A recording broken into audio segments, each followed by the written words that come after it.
اعوذ باللہ من الشیطان الرجیم بسم اللہ الرحمن الرحیم۔ ناظرین محترم السلام علیکم ورحمۃ اللہ وبرکاتہ۔ میں ہوں آپ کا میزبان محمد رئیس احمد اور پیش کیا جا رہا ہے خصوصی پروگرام خطبات غوث اعظم جیلانی رحمۃ اللہ تعالی علیہ۔ اچھا، یہ وہ پروگرام ہے کہ جس میں تعلیمات حضور غوث اعظم جیلانی رضی اللہ تعالیٰ عنہ کی جو تقاریر ہیں، جو خطبات ہیں، ان سے بہت ہی خوبصورت نکات کو کشید کیا گیا ہے اور سوالات کی صورت میں انہیں علماء حضرات کی خدمت میں پیش کرتے ہیں اور وہ اپنے وقی مطالعے کی روشنی میں جو ہے جوابات عنایت فرماتے ہیں۔ بہت اچھی بات ہے کہ تعلیمات بھی، جب شخصیت سے ہم محبت کرتے ہیں تو عظیم شخصیت کی تعلیمات بھی عظیم ہوا کرتی ہیں۔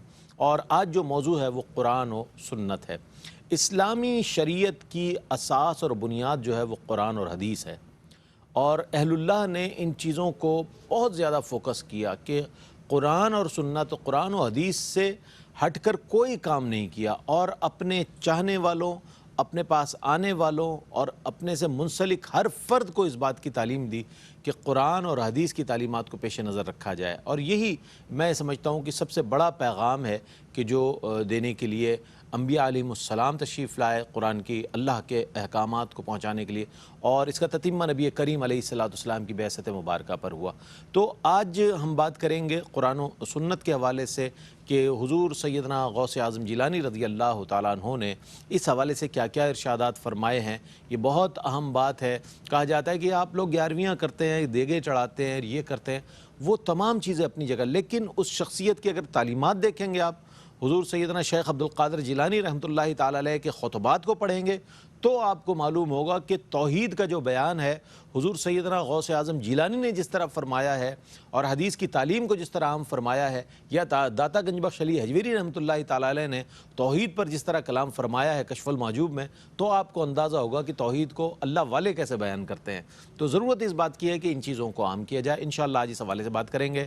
میرے بائیں جانب تشریف فرما ممتاز و معروف عالم دین علامہ مفتی محمد اسماعیل حسین نورانی صاحب تشریف فرما۔ السلام علیکم ورحمۃ اللہ وبرکاتہ۔ وعلیکم السلام ورحمۃ اللہ۔ اور آپ کے ساتھ تشریف فرمائے ممتاز و معروف عالم دین علامہ مفتی خرم اقبال رحمانی صاحب۔ السلام علیکم ورحمۃ اللہ وبرکاتہ۔ ماشاءاللہ ایک نورانی ایک رحمانی ہے۔ اور میرے دائیں جانب تشریف فرما ممتاز و معروف ثنا خان برادران انور ابراہیم اور اشفاق ابراہیم، ملک و ملت کے ممتاز و معروف اور خوشگلو ثنا خان، ماشاءاللہ تشریف فرمائے۔ السلام علیکم ورحمۃ اللہ وبرکاتہ۔ آپ ہی کی خوش آواز انداز میں ہم چاہتے ہیں نعت رسول مقبول شامل کریں اور اس کے بعد انشاءاللہ اپنے موضوع پر بات کریں۔ مصطفیٰ ذات یکتا آپ ہیں، مصطفیٰ ذات یکتا آپ ہیں، مصطفیٰ ذات یکتا آپ ہیں، مصطفیٰ ذات یکتا آپ ہیں، اور یک نے جس کو یک بنایا آپ ہیں، یک نے جس کو یک بنایا آپ ہیں، یک نے جس کو یک بنایا آپ ہیں، آپ جیسا کوئی ہو سکتا نہیں،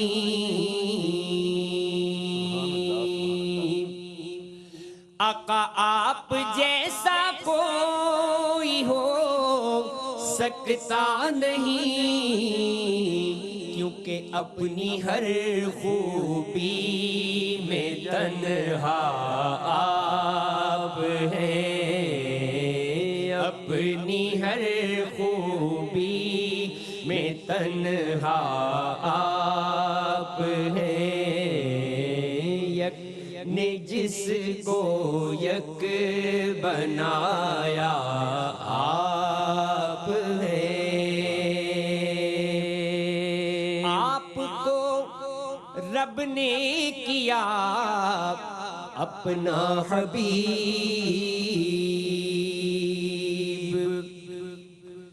آپ کو رب نے کیا اپنا حبیب، ساری خلقت کا خلاصہ آپ ہیں، ساری خلقت کا خلاصہ آپ ہیں، یک نے جس کو یک بنایا آپ ہیں۔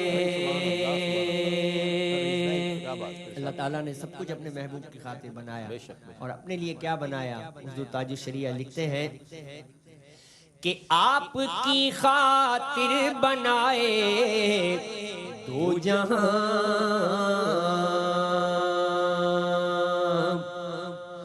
آقا آپ کی خاطر بنائے دو جہاں، اور اپنی خاطر کیا بنایا آپ ہیں، اپنی خاطر کیا بنایا آپ ہیں، یک نے جس کو یک بنایا آپ ہیں، یک نے جس کو یک بنایا آپ ہیں۔ کیا کہنے، سبحان اللہ سبحان اللہ سبحان اللہ۔ حضور تاج الشریعہ کا کلام، اور پھر انداز بھی انور ابراہیم اور اشفاق ابراہیم کا، تو کمالی انداز میں ماشاءاللہ عقیدت پیش کی۔ دل تو چاہتا تھا کہ اور اشعار سنیں، لیکن ظاہر ہے ہمارے پاس ایک وقت محدود ہے، اس میں ہمیں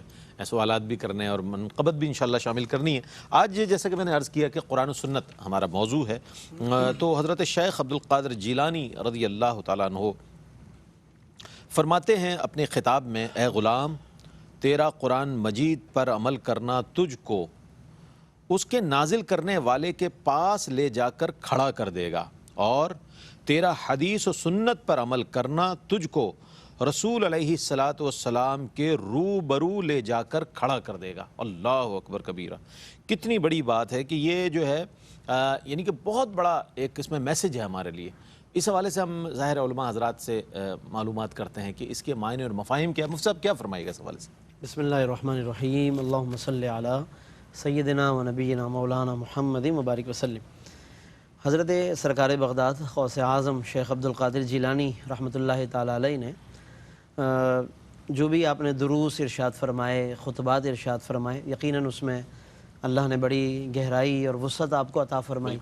ظاہر ہے کہ آپ کی شخصیت میں ایسی وسعت ہے، ایسا کمال ہے کہ کہنے والے کہنے پر مجبور ہو گئے کہ چوں محمد درمیان انبیاء، غوث اعظم درمیان اولیاء، وہ صف اولیاء میں اتنے قداور ہیں، تو یقیناً پھر ان کی باتیں اور ان کے کلمات میں بھی ایسی ہی وسعت اور گہرائی ہے۔ اس کے اندر آپ نے سب سے پہلے تو بنیادی طور پر لوگوں کو اس طرح متوجہ کیا کہ قرآن و سنت کے ساتھ لوگ اپنا تعلق مضبوط کریں، اور یقیناً یہ ایسے وہ تمام شخصیات، ایسی وہ تمام ہستیاں کہ جنہیں اللہ رب العالمین لوگوں کے درمیان مرکز بنا دے، اور لوگ ان کی طرف کسی بھی انداز سے رجوع کرتے ہوں، تعلق رکھتے ہوں، تو انہیں پھر ان کا لوگوں کا تعلق اللہ سے اور رسول سے جوڑنا چاہیے۔ ورنہ اگر ایسا خدا نخواستہ اگر ایسا پایا گیا کہ لوگ ہم سے تعلق قائم کریں اور ہم بھی انہیں اپنے ہی پاس اپنے تعلق کے ساتھ ہی محدود کر دیں اور آگے انہیں نہ بڑھا سکیں، تو یہ میں سمجھتا ہوں بہت بڑی محرومی ہوگی۔ ہمارے ان پیران طریقت جو صحیح معنی میں اہل اللہ تھے، اور حضرت پیران پیر روشن ضمیر ہیں آپ، تو انہوں نے تو یہی پیٹرن سیٹ کر دیا آنے والے تمام ادوار کے لیے کہ اصل صحیح معنی میں جو پیر طریقت ہے، رہبر شریعت ہے، وہ یہی ہے کہ جو لوگوں کو اپنے پاس بظاہر لے کر آئے، کیا کرائیٹیریا ہے، سبحان اللہ، حقیقت میں وہ اللہ سے جوڑ دیں، حقیقت میں انہیں اللہ اور اس کے رسول سے، اس کے اپنے ذاتی مفادات ان کے ساتھ نہ جڑے ہوئے ہوں، اور وہ اللہ اور اس کے رسول کی بات کرے، تو یہ بہت بڑا ایک معیار ہے۔ پھر حضرت غوث اعظم نے تو نہ صرف یہ آپ کے ملفوظات ہیں بلکہ معمولات ہیں، یہ تو یعنی کہ وہ تو کیفیات بیان کرتے ہیں، جو کچھ گزرتی ہے وہ بیان کر رہے ہیں، اسی لیے تاثیر بھی ہوتی تھی، اور اتنی تاثیر کہ آج ہزاروں سال گزرنے کو آ رہے ہیں مگر بیان ہو رہا ہے اور تشریح ہو رہی ہے. کیا بات ہے تاثیر حضور, کی بھی کیا کتنی بات ہے طوالت ہے. حضور سیدنا غوث العظم جیلانی کے پرتاثیر جو کلمات ہیں مزید ہم سنیں گے انشاءاللہ. مفتی صاحب سے قطع کلامی کی معذرت. ایک وقفہ ہے, وقفے کے بعد لوٹتے ہیں انشاءاللہ. مفتی صاحب اپنے جواب کو مکمل فرمائیں گے, آپ ہمارے ساتھ رہیے. آپ کا خیر مقدم ہے. خطبات غوث اعظم میں آج موضوع ہے قرآن و سنت. اس حوالے سے جو حضور غوث العظم جیلانی رضی اللہ تعالیٰ عنہ کی تعلیمات ہیں, اس پر بہت ہی کمال انداز میں آپ کے پرتاثیر کلمات جو ہیں حضور غوث پاک کے, ان کے حوالے سے مفتی صاحب بیان فرما رہے تھے. میں چاہتا ہوں کہ جواب مکمل فرمائیں. جی بالکل. تو حضرت سرکار بغداد نے جو یہ ارشاد فرمایا, جو آپ نے سوال کے طور پہ شامل کیا تھا, کہ تمہارا قرآن پر عمل کرنا تمہیں اللہ کے حضور لے جائے گا, سنت اور حدیث پر عمل کرنا تمہیں بارگاہ رسالت میں لے جائے گا. کیا بات. یعنی ایک اتنا خوبصورت انہوں نے ذریعہ بتایا ہے اس بارگاہ کی حاضری کا. آج دیکھیں کہ ہم جسمانی طور پر حاضری کے لیے تڑپتے ہیں, دعائیں کرتے ہیں, بالکل سعادت ہے, بہت بڑی سعادت. لیکن اہل اللہ نے, اولیاء اللہ نے دراصل یوں سمجھ لیں کہ جسمانی حاضری کے بجائے روح کی حاضری سمجھائیے, کہ وہ کام کیوں نہ کریں کہ جس سے اللہ ہماری روحوں کو وہاں حاضر کر دے. پھر اور اگر جب وہ نصیب ہو جاتا ہے تو کہنے والوں نے کیا خوب کہا کہ پھر وہ حاضری نہیں, وہ حضوری کہلاتی ہے. جب بندے کے عمل میں وہ قرآن سما جائے, اس کے عمل میں اللہ کے نبی کی محبت و سنت سما جائے, تو پھر وہ جسمانی آنے جانے سے بھی بے نیاز ہو جاتا ہے. جسم اس کا بظاہر آنے جانے سے قاصر ہو, لیکن اللہ اس کے روح کی حاضری اسے وہاں نصیب فرماتا ہے. اور اسی کو علامہ اقبال نے دیکھیے کیا خوب کہا قرآن مجید کے بارے میں, کہ تیرے ضمیر پہ جب تک نہ ہو نزول کتاب, گرہ کشاں ہے نہ راضی نہ صاحب کشاف. یعنی پھر بڑی بڑی تفاسیر بھی تمہیں مفید نہیں ہوں گی اگر نزول کتاب ضمیر پر نہ ہو. حضرت غوث اعظم بھی یہی بات فرما رہے ہیں کہ ہم وہ کوشش کریں, قرآن سے وہ تعلق پیدا کریں کہ ہمیں نزول محسوس ہو رہا ہو, ہم پڑھ رہے ہوں, ہماری آنکھوں میں کبھی آنسو آ جائیں, کبھی ہمارے اندر وہ ذوق پیدا ہو, کبھی جنت کا ذکر آئے شوق پیدا ہو, دوزخ کا ذکر پڑھیں خوف پیدا ہو, نماز کا ذکر پڑھیں تو اس کو بہتر بنانے کی لگن پیدا ہو جائے. یعنی یہ قرآن مجید اس طرح سے ہماری روح میں, ہماری زندگی کے اندر نظر آتا ہوا قرآن بن جائے, وہ صرف تلاوت نہ ہو بلکہ قرآن کے مطابق ہو جائے. کہ انما المؤمنون الذین اذا ذکر اللہ, اہل ایمان وہ ہے کہ جب اللہ کا ذکر ہوتا ہے وجلت قلوبہم, ان کے دل ڈر جاتے ہیں. واذا تلیت علیہم آیات, جب ان پر آیات ربانیہ کی تلاوت ہوتی ہے زادتہم ایمانا, ان کا ایمان اور بڑھ جاتا ہے, اور بڑھ جاتا ہے. یہ کیفیت حضرت غوث اعظم اس سے گزارنا چاہ رہے ہیں لوگوں کو, اور خود تو یقیناً وہ گزرے ہوئے تھے اس سے. پھر حدیث میں بھی یہی ہے کہ حدیث رسول آپ پڑھیں تو اس حدیث کو سن کر یا پڑھ کر آپ اپنی زندگی کا جائزہ لینے والے بن جائیں, یا کہیں نہ کہیں اس کو ایڈجسٹ کریں آپ اپنی زندگی میں. آج ہمارے موبائل میں روز آئے دن مختلف احادیث آتی ہیں, لیکن ہمارا کام اب یہ بن گیا ہے کہ ہم فوراً یہ سوچتے ہیں کہ میں اس کو فارورڈ کہاں کروں. یعنی اپنی زندگی میں اپلائی کرنا اب رک گیا, فارورڈ کرنے کی جلدی ہوتی ہے, ہم آگے پہنچا رہے ہیں. فارورڈ کرنا بعد کا عمل ہے, ہم اپلائی تو کریں نا پہلے, اپنے آپ پر اس کو منطبق کریں. اور حدیث پاک میں خود حضور نے اس بات کو سمجھا دیا. حضور نے فرمایا کہ من احب سنتی فقد احبنی, جس نے میری سنت سے محبت کی اس نے مجھ سے محبت کی. یعنی سنت کی محبت ذریعہ ہے محبت رسول ہے. تو اس لیے کوشش کی جائے. ایک صحابی نے عرض کیا نا, یا رسول اللہ کہ میں آپ سے محبت کرتا ہوں, تو حضور نے فرمایا کہ پھر فقر کے لیے تیار ہو جائے. فقر, تنگ دستی آئے گی, میری محبت میں مشکلات آئیں گی اور مشکل وقت آئے گا. تو یہ مشکلات سے علماء اور عاملین اور جو وہ لوگ ہوتے ہیں کہ جو اس کے لیے اپنے آپ کو وقف کرتے ہیں, وہ اس سے گزرتے ہیں. اور جب گزرتے ہیں تو اللہ رب العالمین انہیں ان مقامات و مراتب سے نوازتا ہے اور سرفراز فرماتا ہے. تو اس لیے حضور سرکار بغداد کی تعلیم قرآن و سنت کی عملیت کے لیے ہے کہ اس کو اپلائی ہم کیسے کریں, اور اس کے لیے ہمیں یقیناً یہ بار بار غور کرنا چاہیے. سبحان اللہ سبحان اللہ. یعنی کہ قرآن کی آیات اگر ان پر پڑھی جائیں تو ان کا ایمان اور بڑھ جائے. یہ وہ اصل میں مطلوب اور مقصود تو یہی ہے. لیکن افسوس کے ساتھ کہنا پڑتا ہے کہ ہمارے ہاں تو تلاوت قرآن کریم کا اگر کوئی معاملہ کہیں نظر آتا ہے تو ماہ رمضان المبارک میں محسوس یہ ہوتا ہے کہ صرف رمضان ہی میں پڑھنے کی فضیلت ہے, بقیہ 11 مہینوں میں نہیں ہے. اللہ ماشاءاللہ جو لوگ پڑھتے ہیں ماشاءاللہ اللہ برکت عطا فرمائے, اچھی بات ہے, لیکن ایمان کا بڑھ جانا یہ بڑے کمال درجے کی بات ہے. اچھا, حضرت سیدنا غوث اعظم جیلانی رضی اللہ تعالیٰ عنہ, اب جس قول کی طرف میں آ رہا ہوں, آپ کے جس کوٹیشن کی طرف آ رہا ہوں, وہ ایک ایسا یہ سمجھ لیجئے کہ مقیاس ہے, ایک ایسا پیمانہ ہے, ایک ایسا میزان ہے جس پر میں اپنے آپ کو, آپ اپنے آپ کو اور اپنے گرد و پیش تمام رہنے والوں کو پرکھ سکتے ہیں. آپ فرماتے ہیں, اے نادان, تو نے خدا اور رسول کے اتباع میں صرف نام پر قناعت کر لی ہے.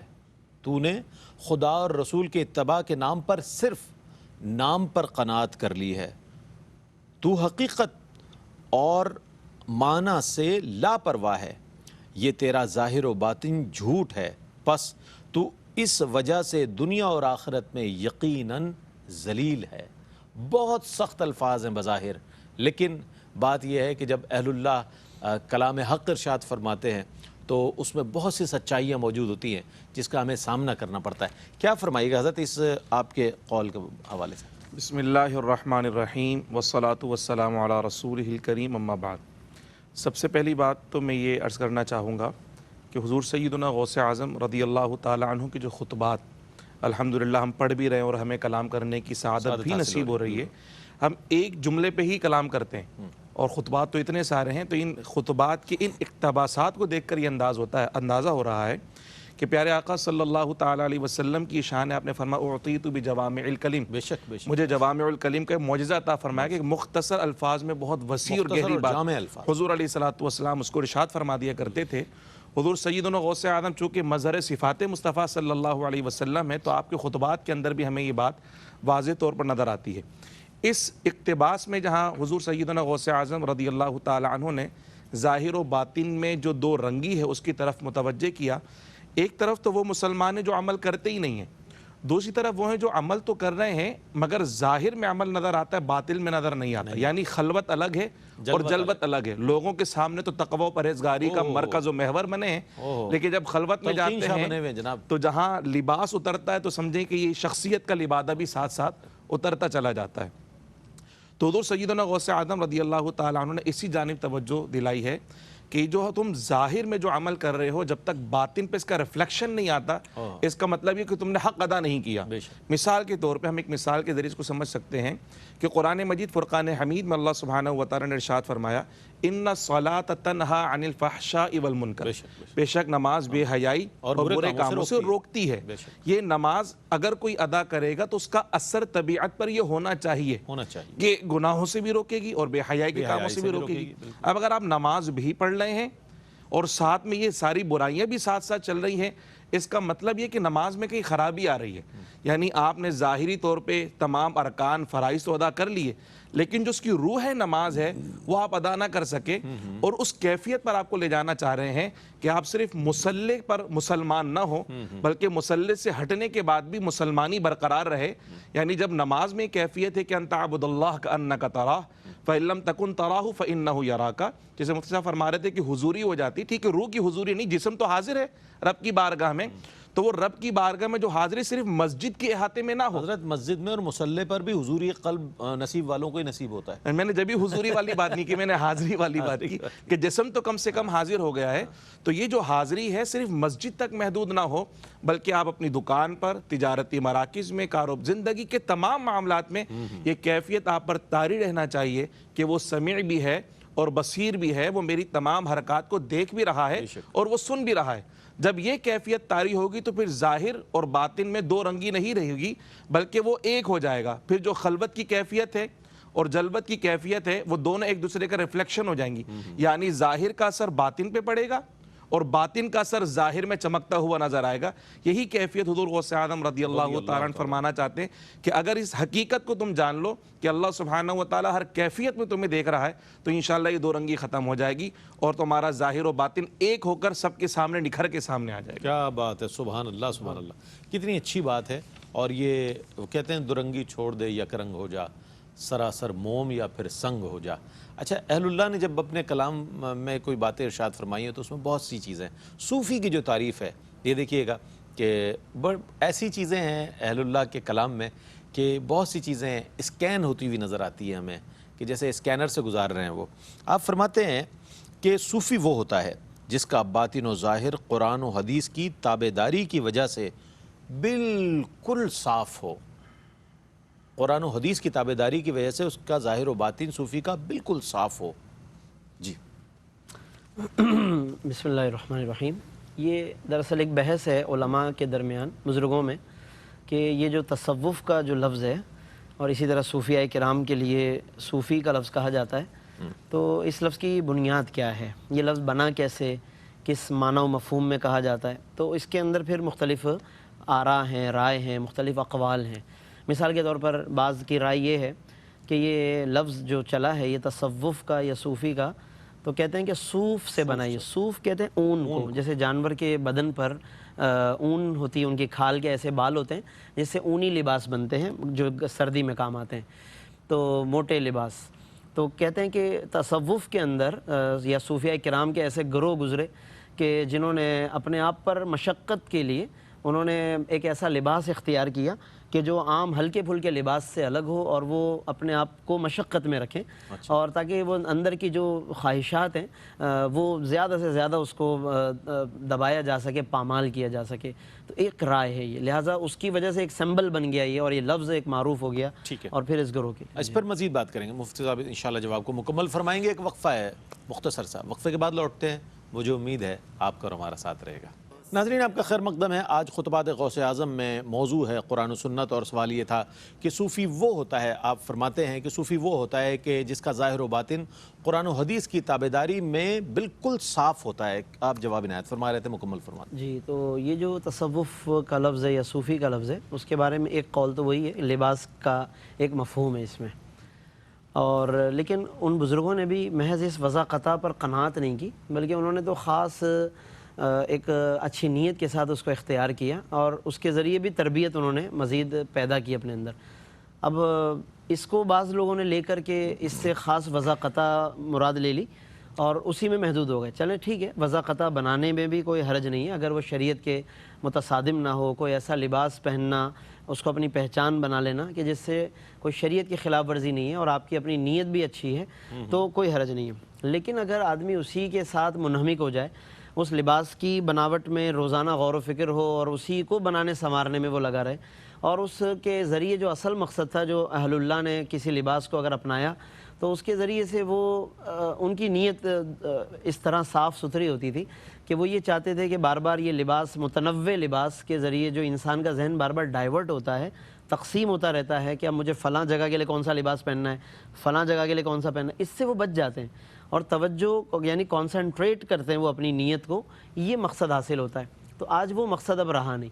اس کے ذریعے سے پھر ہم اسی کے اندر منہمک ہو جاتے ہیں اور اسی کی نوک پلک سنوارنے میں لگے رہتے ہیں. تو اس سے پھر وہ لباس کا جو اب ایک خاص اپنے لیے نشان بنانے کا جو مقصد تھا وہ بھی فوت ہوتا جا رہا ہے. اس لیے ہمیں صوفیاء کرام پر جب ہم کبھی بھی بات کرتے ہیں تو اس کے ان مقاصد کو سمجھنا ضروری ہے کہ اگر انہوں نے کبھی مجاہدات کیے ہیں، کبھی ریاضتیں کی ہیں، کبھی وہ جنگلوں میں گئے ہیں، کبھی ظاہری طور پہ کھانا پینا چھوڑ دیا ہے، تو اس کے انہوں نے بہت اعلیٰ ترین مقاصد و درجات حاصل کیے ہیں.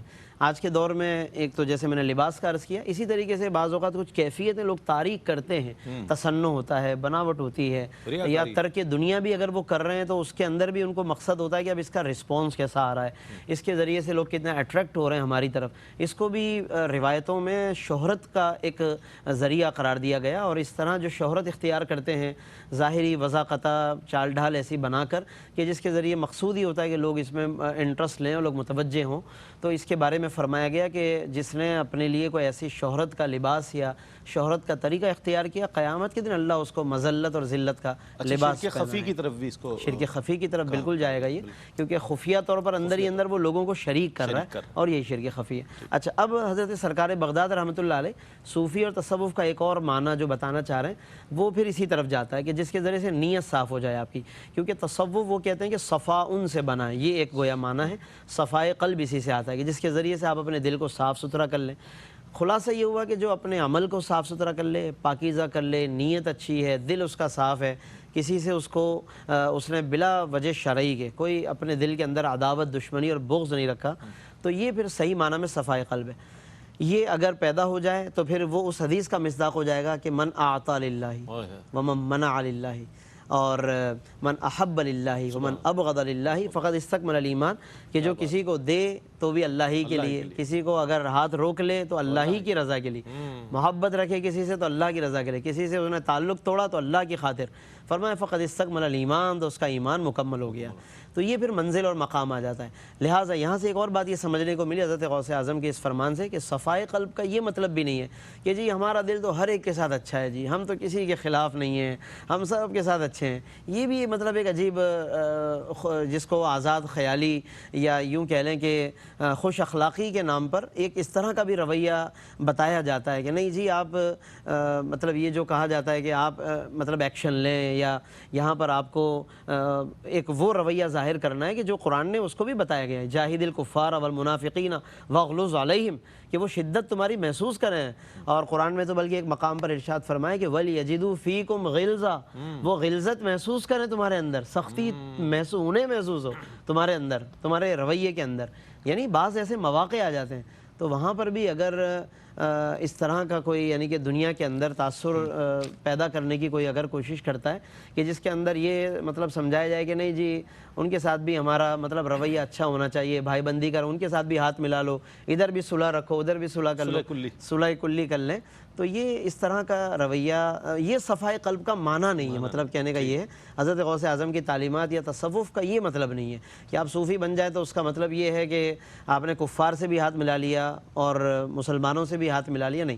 بلکہ جو صحیح پیغام ہے اللہ کے نبی صلی اللہ علیہ وسلم نے جس انداز سے آپ نے کام کیا تبلیغ، ہاں ان کے سامنے آپ دین بیان کریں اچھے انداز سے، وہ یقیناً ایک اچھا رویہ ہے.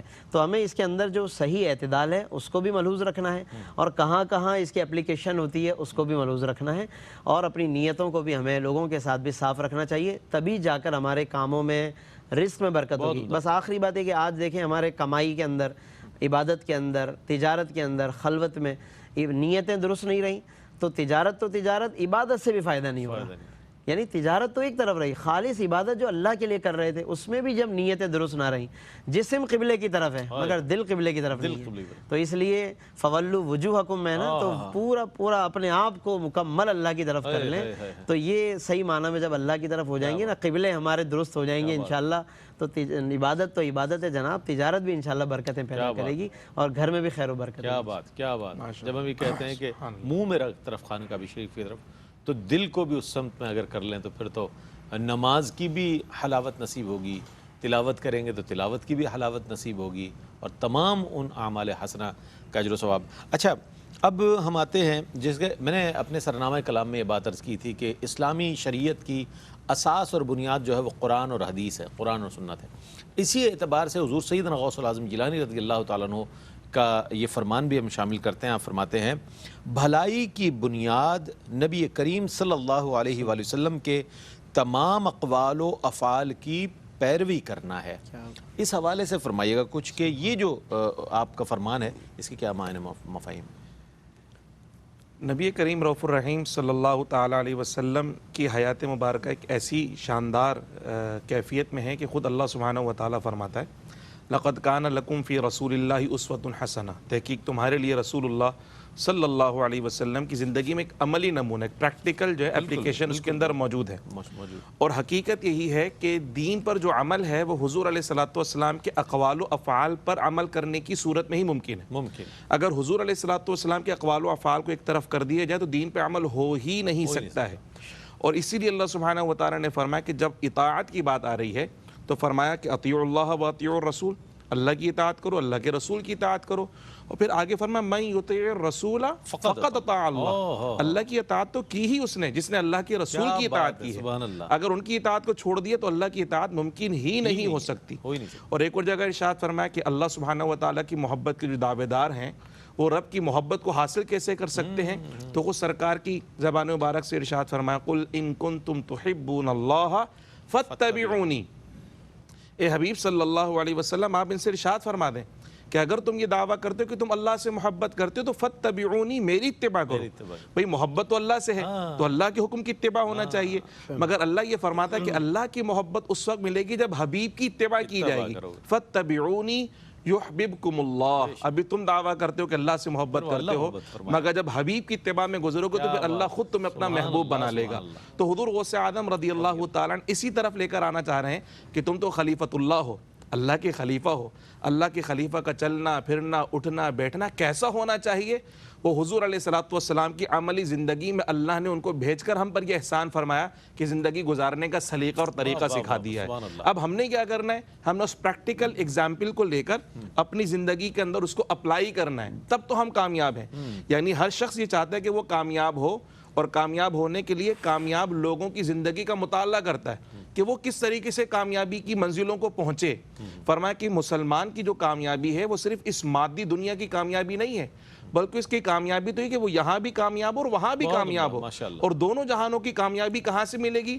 کا حضور علیہ الصلوۃ والسلام کی اتباع میں یہاں بھی سرخ روی ہے اور وہاں کی بھی سرخ روی ہے۔ یہ حقیقت ہے اس دنیا کی اور اس زندگی کی، اور مسلمان کی حقیقت بھی یہی ہے کہ دین پہ عمل اسی وقت ہوگا جب پیارے آقا صلی اللہ تعالیٰ علیہ وسلم کے ہر قول اور فعل پہ عمل کرنے کی کوشش کی جائے۔ بہت شکریہ ادا کروں گا مفتی صاحب، آپ تشریف لائے۔ مفتی صاحب آپ کی تشریف آوری کا بہت شکریہ، آپ دونوں حضرات کی آمد کا بہت شکریہ۔ آخر منقبت انشاءاللہ شامل کریں گے شہنشاہ بغداد، والی بغداد، محبوب سبحانی، قطب ربانی، قندیل نورانی، شہباز لامکانی، حضرت ابو محمد محی الدین سید الشیخ عبد القادر جیلانی المعروف حضور غوث العظم جیلانی رضی اللہ تعالیٰ عنہ کی تعلیمات پر مشتمل اس پروگرام کو آپ دیکھ رہے ہیں۔